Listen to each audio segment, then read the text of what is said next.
Hollywood movie की explanation लाई हूँ जिसका नाम है थिंग्स डिफरेंट। ये कहानी है दो ऐसे लोगों की जो बहुत बड़ी चोरी कर कर एक जगह फंस जाते हैं। क्या वो वहाँ से निकल पाएंगे या नहीं, देखते हैं आगे। कहानी की स्टार्टिंग में हम देखते हैं एक रेस्टोरेंट में वेलस नाम का आदमी बैठा है। वो अपनी बहन की राह देख रहा था। ये दोनों भाई बहन ने मिलकर एक 7 मिलियन की चोरी की थी, ऐसा ये दोनों की बातों से समझता है। वेलेस की बहन मेमा वहाँ आकर कहती है, हमें यहाँ से कहीं तो छुपना होगा। उसके बाद वेलेस कहता है, अभी फ़िलहाल पुलिस से बचने के लिए मैंने बहुत अच्छी जगह ढूंढ ली है। एक औरत है, उसका जंगल में एक बहुत पुराना घर है। ये घर यहीं से थोड़ी ही दूरी पर है। वहाँ कोई भी आता जाता नहीं। हम कुछ दिन वही छुपते हैं। बाद में पुलिस जब इन्वेस्टिगेशन बंद करेगी तो हम बाहर निकलकर नॉर्मल जिंदगी जिएंगे। मेमा को अपने भाई वेलस पर पूरा भरोसा था। मेमा की बेटी किसी रोग से ग्रस्त थी, उसके लिए ही मेमा ने ये चोरी की थी। अब ये दोनों बात कर रहे थे, तभी पुलिस की गाड़ी का सायरन बजता है। ये दोनों वहाँ से जंगल में भाग जाते हैं। वहाँ पर वो अपने कपड़े और थोड़ा सामान तालाब में फेंक देते हैं। वहाँ से वो घर के पास आते हैं। घर घने जंगल में था। वो जब वहाँ आते हैं तो देखते हैं घर के बाहर कुछ लड़के एक दूसरे से बातें कर रहे थे और शिकार कर रहे थे। ये दोनों उन्हें देख अपनी बंदूक निकालते हैं। यहाँ मेमा जाकर उन्हें वहाँ से जाने को कहती है। वो लड़के उसकी बात नहीं सुनते। तब दूसरी ओर से वेलस भी आ जाता है और उनके गाड़ी पर गोली चलाता है, जिससे कि वो लड़के वहाँ से भाग जाते हैं। वेलस कहता है, जल्द से जल्द हमें घर में जाना होगा। अब ये दोनों घर के अंदर जाते हैं। घर के अंदर जाने पर लगता है घर काफी पुराना है। कई सालों से यहाँ कोई आया तक नहीं। घर की हालत भी बहुत बुरी थी, पर यहाँ वेलस ने घर के ऑनर से परमिशन ली थी। यही नहीं तो घर के ऑनर ने वेलस से कहा था, घर काफी सारे रहस्यों से छुपा है। यहाँ टाइम ट्रैवल भी है और यहीं पर कुछ दो वॉल वॉच थी। इस वॉल वॉच का रहस्य भी था। वेलस मेमा से कहता है, हम घर के बेसमेंट में जाते हैं। जब तक यहाँ पर सब ठीक होगा हम वहीं रहेंगे। वहाँ से मैं कुछ तो ऐसा करूँगा जिससे ये जो टाइम चल रहा है उसमें चेंज हो जाएगा। मेमा को कुछ समझता नहीं। उन्हें पुलिस वैन का हॉर्न सुनाई देता है। वेलस वॉल वॉच को सेट करता है जैसे ऑनर ने बताया था। ऑनर ने एक पुरानी डायरी भी उसे दी थी। उसी में देखकर वो वॉल वॉच को सेट कर देता है। वो लोग घर की बेसमेंट में जाते हैं। यहाँ बहुत घना अंधेरा था। उन्हें ऊपर पुलिस होने का एहसास होता है। उन्हें समझता है पुलिस घर की तलाशी ले रहे हैं। यहाँ वेलस एक पुरानी डायरी में कुछ मंत्र मेमा को पढ़ने कहता है। मेमा वो मंत्र पढ़ती है। वहीं पर एक लैंडलाइन भी था। वेलस मेमा को उस लैंडलाइन में कुछ नंबर डायल करने कहता है। मेमा नंबर डायल करती है। अब वो दोनों घर में आ जाते हैं, मगर ये घर अब पहले जैसा नहीं था। घर एकदम नए जैसा हो गया था। अभी थोड़ी देर पहले जो घर बिखरा और काफ़ी पुराना था, वो अभी एकदम नए जैसा हो गया था और सब सामान सही जगह पर था। ये सब देख मैं माँ काफ़ी हैरान होती है, पर वेलस ज़्यादा ध्यान नहीं देता। अब ये लोग घर में देखते हैं तो घर में खाने का सामान भी था। वेलस मेमा से कहता है, हमें 14 दिन यही रहना है और फिर तो बाहर सब कुछ बदल जाएगा, हम जा सकेंगे। ये सुन मेमा अपने भाई को हक करती है। दोनों खुश होते हैं, मगर आगे इनके साथ क्या होगा इन्हें कुछ अंदाज़ा भी नहीं था। आज यहाँ इनका पहला दिन था। जिसे ऑनर ने वेलस को घर दिया था वो कभी यहाँ नहीं आया था।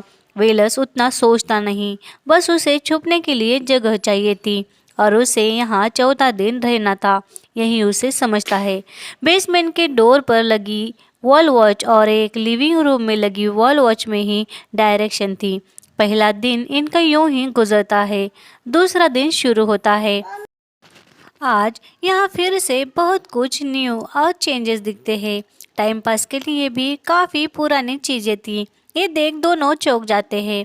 वेलस बाहर टहलता है, मगर ज़्यादा दूर जाना ठीक नहीं था। घर के ऑनर ने कहा था कि इस घर की कुछ लिमिटेशंस है और सिर्फ उसी में तुम रह सकते हो। घर के ज़्यादा दूर नहीं जाना था। दोनों खाना बनाकर भी खाते हैं क्योंकि घर में सामान भी था। मेमा को घर में कुछ कपड़े भी मिलते हैं। घर का सामान अजीब और बहुत पुराना था। ये दोनों इस बात पर ज़्यादा ध्यान नहीं देते। इन्हें फिलहाल यहाँ छुपना था। हर चीज़ थोड़ी एंटिक थी और कुछ मॉडर्न भी, पर इनका गुजारा हो इतना सामान काफ़ी था। पैसों का हिसाब कर कर ये लोग बातें करते हैं। यहाँ पर ये दोनों भी काफ़ी खुश थे। फिर ऐसे ही 13 दिन निकल जाते हैं। 13वें दिन रात में वो रोज की तरह खाना खाते हुए बातें कर रहे थे। दोनों घर की एक एंटीक चीज पर डिस्कस करते हैं।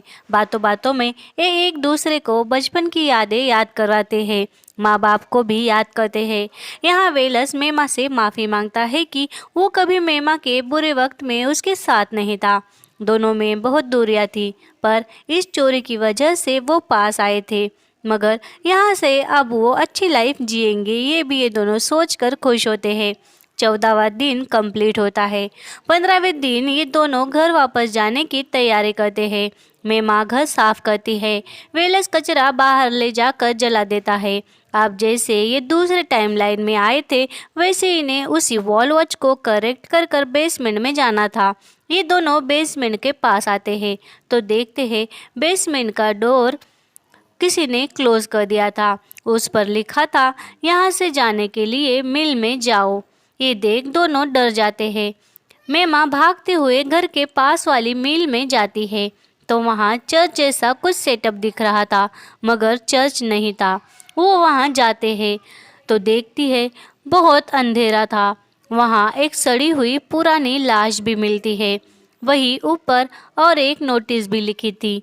नोटिस थी कि तुम इस टाइम लाइन में फंस चुके हो। यहाँ रहना चाहते हो तो नीचे साइन कर दो। ये पढ़कर तो मेमा पागलों की तरह घर से दूर भागने लगती है, मगर जैसे ऑनर ने कहा था घर के ज़्यादा दूर तक नहीं जाना था। और अब मेमा जब वो लिमिट को क्रॉस करती है तो उसे खून की उल्टी होने लगती है और वो बेहोश हो जाती है। जब मेमा को होश आता है तो वेलस उसके सामने था। वेलस मेमा को घर के अंदर ले आया था। यहाँ तो वेलस भी काफ़ी डर गया था और ये दोनों अब समझ गए थे कि यहाँ से निकलना मुमकिन नहीं है। मेमा कहती है, एक परेशानी से निकलकर हम दूसरी में फंस गए हैं। ये दोनों बहुत डर जाते हैं और यहाँ वेलस कहता है, वो सड़ी लाश किसी और की नहीं, उसी लेडी की है जिसने मुझे कहा कि वो इस घर की ऑनर है। उसी ने मुझे यहाँ रहने की परमिशन दी है। ये सुन तो मेमा डर ही जाती है। यहाँ नोटिस बोर्ड के पास आकर वेलस उस पे साइन कर देता है और तभी वहाँ अचानक से एक बॉक्स आ जाता है। ये बॉक्स पर जो कोड था उसका पासवर्ड वो उसके पास वाले डायरी में देखता है। वो डायरी से वो पासवर्ड निकालता है और बॉक्स ओपन हो जाता है। यहाँ बॉक्स में एक टेप रिकॉर्डर और एक नोटिस लिखी थी। नोट ऐसा था कि कुछ बोलो और बॉक्स क्लोज कर दो। और यहाँ टेप रिकॉर्डर चालू करता है तो उसमें एक आदमी की आवाज़ आती है जो कह रहा था, यहाँ तुम्हारे बातों से कनेक्शन चालू होगा, कनेक्शन बनेगा तो कुछ कहो और बॉक्स क्लोज कर दो। बॉक्स डबल से ओपन करने पर फिर से उसमें कुछ तो चेंजेस हो जाता था। वेलस टेप रिकॉर्डर में हेलो कहे उसे बंद करता है। अब वो थोड़ी देर में फिर से वो बॉक्स खोलता है और टेप रिकॉर्डर चालू करता है तो उसमें फिर से डबल दूसरी आवाज़ थी। इस बार वो टेप रिकॉर्डर वाला आदमी कहता है कि तुम्हें यहाँ नहीं होना चाहिए था और वो इन दोनों को ब्लैकमेल करता है। वो आदमी कह रहा था कि तुम्हारे हाथों से जो चोरी हुई है और जो तुम यहाँ आ गए हो तो तुम काफ़ी फंस गए हो। तभी मेमा को लगता है वो आदमी पैसों के लिए उन्हें ब्लैकमेल कर रहा है। वो हाथ में टेप रिकॉर्ड लेकर कहती है, तुम हो सके तो शेयर ले लो पर हमें यहाँ से जाने दो। वो मेमा से कुछ इंटरेस्ट नहीं दिखाता। तब ये लोग डरते हैं। वेलस कहता है शायद ये कोई जिंदा इंसान है ही नहीं। फिर से एक बार ये लोग वो टेप रिकॉर्डर को बॉक्स में डालकर निकलते हैं। तो इस बार सामने से आवाज़ आती है कि तुम जिंदा यहाँ से निकलना चाहते हो तो तुम्हें किसी को मारना होगा। ये लोग कहते हैं पर किसे मारना है? तब सामने से आवाज़ आती है यहाँ एक अजनबी इंसान आएगा जिसे तुम मारोगे। उसके सबूत मिटा दो। वो अगर ख़त्म हो गया तो तुम यहाँ से जा पाओगे। वो बहुत शातिर है। हम उसे ट्रैक नहीं कर पा रहे। हमने तुम्हें ट्रैक किया है। वो इंसान को मारोगे तो तुम्हारी टाइमलाइन में तुम वापस जा पाओगे। ये दोनों कहते हैं वो कब आएगा? तब आवाज़ कहती है वो अजनबी तुम पर कहीं से भी हमला कर सकता है। ये आवाज़ इन दोनों को डरा देती है। वो घर में वापस आते हैं और उस अनजान व्यक्ति से बचने के लिए प्लानिंग करते हैं। हथियार भी पास में रख देते हैं।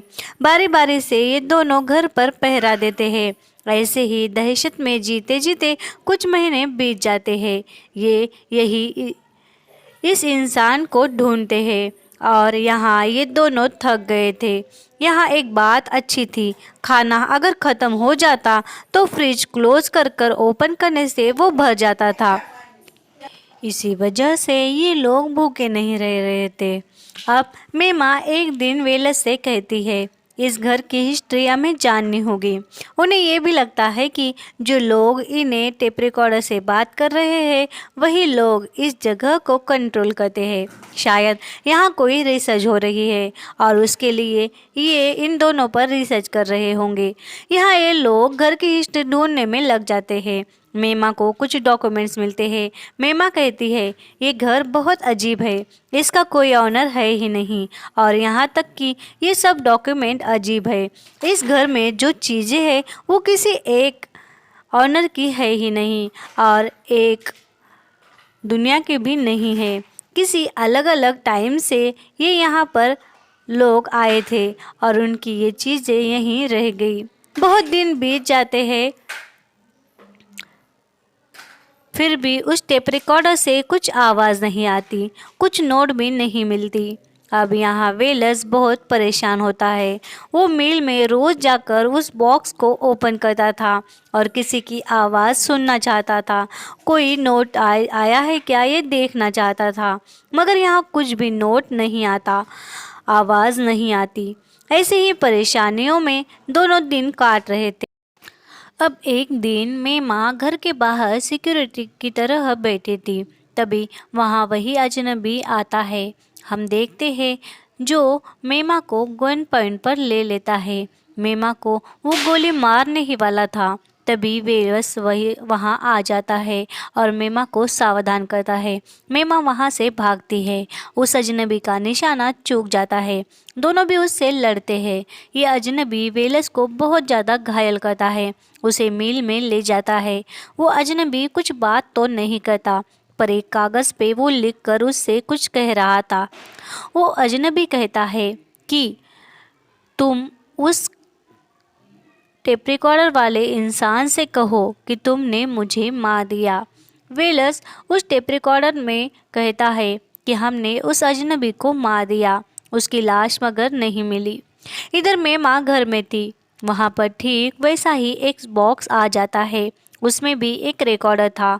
मेमा सुनती है टेप रिकॉर्डर वाला आदमी कह रहा था कि वो अजनबी फ्यूचर से है। वो तुम दोनों में से कोई नहीं है, यानी ये तुम्हारा वर्जन नहीं है। तुम्हारे माँ बाप भी वो नहीं हैं। वो अजनबी कौन है पता नहीं, पर वो फ्यूचर से है ये बात पक्की है। तभी मेमा के पास वही अजनबी आ जाता है। मेमा पर हमला करता है। दोनों की लड़ाई होती है और उस अजनबी का मांस मेमा खींच लेती है और देखती है वो अजनबी कोई और नहीं मेमा की बेटी थी जो फ्यूचर से आई थी। रिकॉर्डर में तो इसकी जान लेने को कहा था। भला मेमा अपनी ही बेटी को क्यों मारेगी, वो सोच में पड़ जाती है। तभी बाहर से वेलस आकर उस अजनबी पर गोली चलाता है। अजनबी यानी मेमा की बेटी ने चेहरा छुपा लिया था। जब वेलस गोली चलाता है तो बेटी को बचाने के लिए मेमा खुद सामने आ जाती है और गोली लगने से मर जाती है। यहाँ मेमा की मौत देख वेलस रोने लगता है और तब तक अजनबी वहाँ से भाग जाता है। इधर वो अपने बहन को दफनाकर उन लोगों से कहता है, मुझे टाइमलाइन में भेज दो जहाँ से ये सब शुरू हुआ है। अपनी गलती सुधार दूंगा। और अब वेलस वहाँ पहुँचता है जहाँ ये लोग चोरी कर कर उस रेस्टोरेंट में मिलने वाले थे। यहाँ वेलस रेस्टोरेंट में जाने से पहले ही अपने ओरिजिनल वर्जन को मार देता है, पर वो फिर भी अपनी बहन को मरने से नहीं बचा पाता। बार बार टाइमलाइन में जा जाकर अपनी बहन को उस घर से दूर रखने की कोशिश करता है, मगर हर बार मेमा वहाँ जाकर फंस रही थी। बहुत बार यूं ही सब चलता है और अब वेलस को हम देखते हैं कहानी की एंडिंग में, जो वेलस बूढ़ा हो चुका था। जब मेमा उस रेस्टोरेंट में आती है तो वो खुद अपने बूढ़े भाई को नहीं पहचान पाती। वो वेलस उसे समझाता है कि मैं तुम्हें हर बार वहाँ जाने से रोक रहा हूँ, मगर तुम वहीं जा रही हो। मेरी गलती की वजह से तुम उस घर में फंस रही हो। तुम मुझे ही मार दो जिससे तुम बच जाओगी। यहाँ वो मेमा की गन से खुद को शूट कर देता है और वेलस खत्म हो जाता है। तभी पुलिस वैन की आवाज़ आती है। मेमा फिर से उसी घर की ओर बढ़ती है। आखिर क्या था, ये कुछ समझ नहीं आता, पर ये बात पक्की थी कि वो दोनों वहाँ फंस रहे थे। इस मूवी में बहुत ज़्यादा कन्फ्यूजन है। आखिर मेमा की बेटी वहाँ तक कैसी पहुँची होगी ये भी पता नहीं। उस घर में उसका क्या काम, और वो जो टेप रिकॉर्डर पर बात कर रहे थे वो लोग आखिर कौन थे। टाइमलाइन की कुछ भी लिमिट नहीं दिखाई गई। घर में ऐसा क्या था जिससे टाइमलाइन किया जा सकता था, इसका भी जिक्र नहीं है। और उस घर की चीज़ों से लगता है कि हर बार वहाँ कोई ना कोई जाकर फंसता था, क्योंकि घर का हर सामान अजीब और एंटीक था, तो कुछ सामान मॉडर्न भी था जो फ्यूचर में बनाया होगा।